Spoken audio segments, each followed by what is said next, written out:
Hello everyone. In this slide, we will try to understand Lockean ideas about property and the limitations that Locke imposed on the amassing, or three limitations he imposed on the ownership of property or the amassing of property.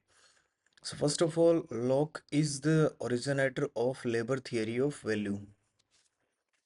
Here you can see, okay, so he originated labor theory of value originated with the Locke. What is the labor theory of value? Labor theory of value that is that the property that a person has is directly proportional to the amount of labor that he has put into it, whether in its creation or in its improvement. That is basically the labor theory of value. So, on the origin of property, Locke says that initially property was held in common. Everything was provided by nature, and God gave nature to man in common. But he also made each man the sole owner of all property in his own person. That is, his body belongs to him, his limbs, his body parts, all that, ये जो खुद का जो personal एक प्रकार से जो bodily integrity थी वो खुद की उसकी सोल ओनर वो था उस प्रॉपर्टी का. Now man can create property, lock says, but how? By mixing his labour with natural objects. अब भैया वो खुद की प्रॉपर्टी तो उसकी जो है वो है ही, बाकी नेचुरल ऑब्जेक्ट्स जो है वो भगवान के द्वारा प्रोवाइड किए गए हैं. तो अगर एक इंसान अपने लेबर से, अपने लिम्स से कुछ क्रिएट करता है, कुछ इजाद करता है, तो that becomes his own property. So all in all, property is product of man's labor, and this is the famous theory of labor theory of value. Okay. Now, Locke imposed three limitations on the ownership of property. First is labor limitation, that a person can only appropriate only that much of common resources with which he has mixed his labor. ऐसा नहीं है कि कुछ भी आपने जो है appropriate कर लिया, अमास कर लिया. आप जिसमें जितना लेबर अमाउंट, जितना लेबर पुट कर रहे हो उसके प्रोपोर्शन में ही you can have property. Second is sufficiency limitation. Sufficiency, that you can appropriate only as much as is required by you. That is sufficiency limitation. And third is spoilage limitation.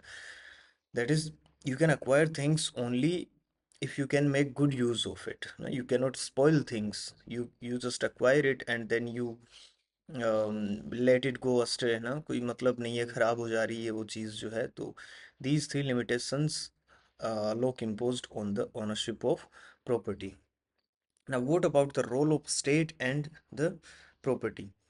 Locke sometimes clubs all three natural rights in the right to property. That is life, liberty, and happiness. Locke बोलता है कि state is created for the preservation of property. That is the most important task of the state. Locke also says that state is not a necessity, just a convenience. In the last slide, if you remember, we talked about three inconveniences that were there in the state of nature. And in order to avoid those inconveniences, men in the state of nature got together and they consented and they signed a contract, and in this way they created a civil or political society. So all in all, Locke has given a night watchman theory of state. That is, the only role of state is to maintain law and order for the sake of preservation of property, which includes right to life, liberty, and happiness. State is not expected to perform any other functions. ठीक है. अभी जो contemporary time में जो है, Nozick जो Robert Nozick है, हालांकि रोल्स भी he also uses the social contract theory. Nozick also revived Lockean arguments. For example, the Lockean proviso, उसके बारे में वो बहुत बार मेंशन करता है. And his entitlement theory of justice. इसके बारे में हम जब रॉबर्ट नोजिक को पढ़ेंगे उस टाइम बात करेंगे. क्रिटिसिज्म की जहाँ तक बात है तो lock of course is non is as father of liberalism, but he is also categorized as a bourgeois thinker. For example, Macpherson says that he is a thinker of possessive individualism. इसके बारे में हम और detail में बात करेंगे आगे आने वाले स्लाइड्स में। स्पेसिफिक जो क्रिटिसिज्म था वो ये था कि आफ्टर ये these three limitations are only valid before the creation of money. After creation of money जो है ये तीनों की तीनों लिमिटेशंस विल गो अवे, क्योंकि मनी कभी स्पॉइल नहीं होता है, मनी का कोई सफिशिएंसी क्राइटेरिया नहीं है और कोई लेबर लिमिटेशन भी नहीं है भाई। लेबर जो है वो अलग अलग सेंस में डिवाइड होगी। इंटेलेक्चुअल लेबर, अब बोलते हैं हम तो एंटरप्रेन्योर है तो we have also put our intellectual labour in creation of the property. तो जो बड़ी बड़ी पीएसयूज है, बड़े बड़े जो है, सॉरी क्या बोलते हैं उनको, मल्टीनेशनल कंपनीज है, तो वो भी इस प्रकार से all three limitations will go away after creation of money as per Macpherson. So I think that is all in this slide. Thank you for watching. Hello everyone. In this slide, we will try to understand Locke's idea of toleration, that is, the philosophical and religious basis of limited government. कि जो पहली बात तो lock ने जो है limited government की बात की, जो he impose certain limitations on the power of legislature और the power of government, about which we talked in the earlier slides. तो यहाँ पर जो है फिलोसॉफिकल और रिलीजियस बेसिस क्या होना चाहिए गवर्नमेंट का, उसके बारे में बात करेंगे। तो लॉक ने जो है एक मेजर वर्क लिखा, अ लेटर कंसर्निंग टॉलरेंस, जिसके अंदर जॉन लॉक जो है argued against the uniformist position. And what is uniformist position? A policy imposing religious uniformity towards the its population। तो ये लोग बोलता है कि ये जो है policy of religious, policy of uniformity या फिर religious uniformity leads to a sense of oppression among the dissenters, and when people feel oppressed they have a right to rebel। तो लॉक बोलता है कि it is not a policy of religious uniformity but that of religious toleration that leads to civil peace. तो is also toleration also works as a limit to the power of government, कि government can not impose a policy of religious uniformity on its population. ठीक है, अब तो religious basis क्या है government का, तो लॉक बोलता है कि the care of every man's soul is his own responsibility. ठीक है, and he has an indispensable obligation to exercise his judgement with respect to matters of religion, कि वो किस गॉड का जो है वो प्रार्थना करता है, किस प्रकार से करता है, that's up to him. Government has no role, state और government has no role to play in it. ठीक है, the state should not in any case resort to religious persecution. ये कुछ चीज़ें जो है लोग टोलरेशन के बारे में बात करता है। कुल मिलाकर के कई बार जो है एग्जाम में यही पूछा जाता है, लेटर कंसर्निंग टोलरेशन, या फिर लोग का ये जो कोट है कि the care of every man soul is own responsibility. अब है कि वाई टोलरेशन, कि क्यों, मतलब टोलरेशन, इसके पीछे लोग के क्या रीजंस है। तो ये बोलता है कि all our beliefs are probable, जिस प्रकार से आपने जेएस मिल का डिफेंस ऑफ लिबर्टी के या फिर defence of freedom of thought and expression के बारे में जो चार आर्गुमेंट्स प्रोवाइड करता है, उसी प्रकार से लोग भी जो है टोलरेशन के बारे में बोलता है कि all our beliefs are probable rather than certain. इसलिए no absolute government had the authority to impose its beliefs. Similarly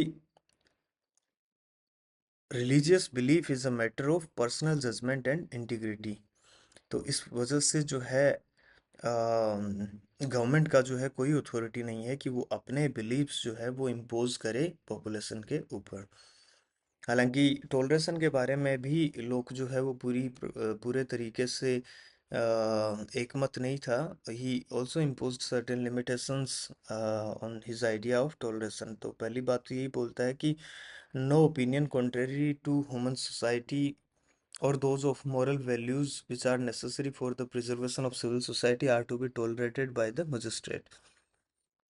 तो जिस प्रकार से हम हमारे कॉन्स्टिट्यूशन में भी जो है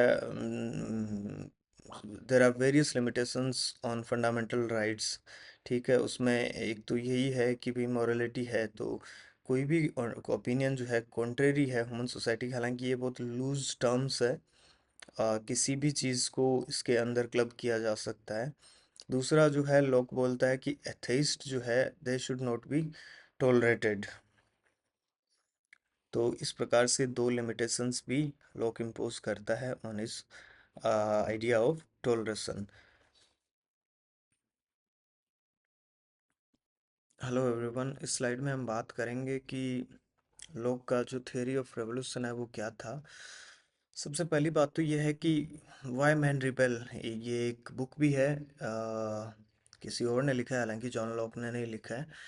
तो व्हेन पीपल रिबेल, लॉक बोलता है कि व्हेन अ रूलर यूजअप्स पावर ना, पावर भी किस प्रकार से आती है, लॉक के अकॉर्डिंग कंसेंट से आती है, एग्रीमेंट से आती है, कॉन्ट्रैक्ट से आती है। लेकिन कोई रूलर है वो डिसप्रोपोर्शनल पावर जो है वो यूजअप कर लेता है, कोई मिलिट्री डिक्टेटर होता है, कोई कुछ और होता है। And a government that forfeits the trust of people, लोग बोलता है कि गवर्नमेंट इज अ ट्रस्ट, ठीक है, it can not go against the will of its trustees. So it is also a ground for revolution when government act according to his own arbitrary will. तो एक चौथा ये है कि right of people to rebel against a government which fails in preserving their life, liberty and property. तो ये चार कुछ रीजंस हो सकते हैं जिस वजह से लोग जो है रिवोल्ट करते हैं। लोग ये भी बोलता है कि man is a rational being and there is no need of violence.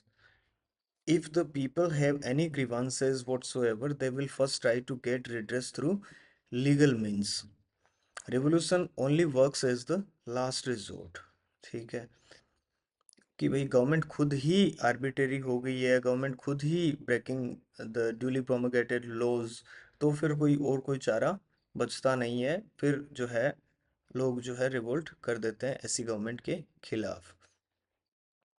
लेकिन अच्छा, who has the right to revolt? Generally it is the majority with the right to revolt, majority who has given explicit consent। tacit consent की भी बात करता है। लोग says that it is assumed that minority has given the tacit consent। लोग mentions four conditions for revolution। क्या जी, क्या क्या चार ऐसी conditions हैं जिसके बारे में लोग बात करता है। पहला तो यह है government act contrary to the wishes of its trustees। अभी हम बात कर रहे थे act according to his own arbitrary will, या फिर गवर्नमेंट को एज अ ट्रस्ट लोग मेंशन करता है, तो गवर्नमेंट अगर इसके ट्रस्टीज के खिलाफ काम करती है, उनकी विशेष के अनुसार काम नहीं करती है, तो people have a right to revolt. दूसरा है when executive does not let legislature to function.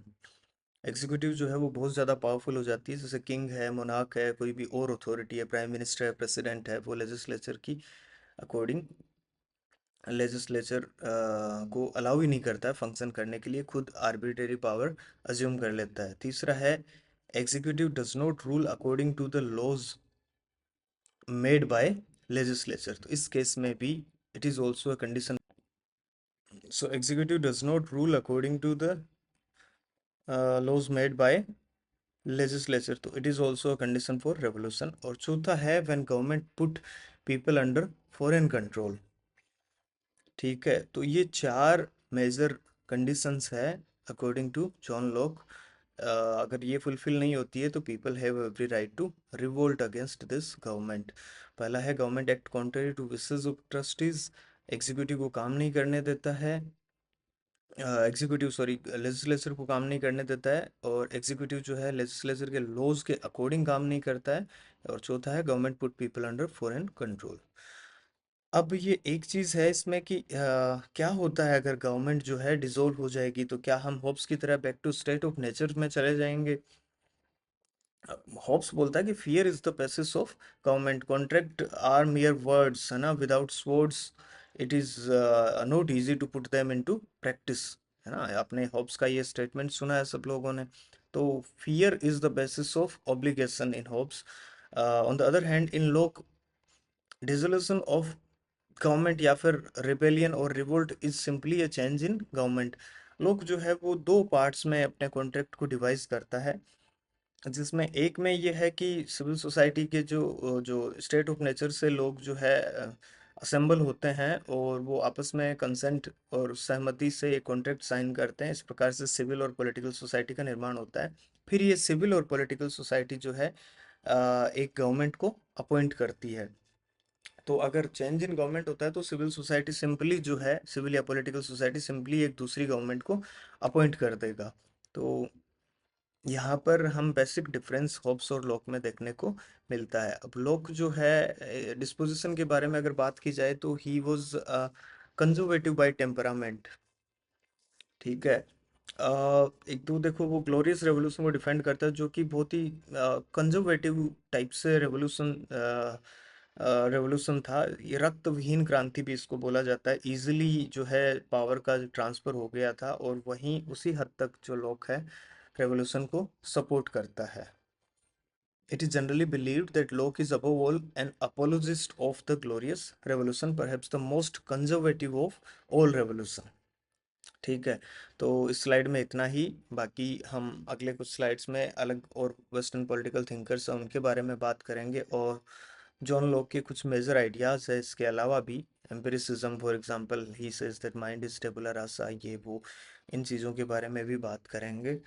और आलोक की कुछ क्या क्या क्रिटिसिज्म है उसके बारे में बात करेंगे। इस स्लाइड में इतना ही। Thank you for watching.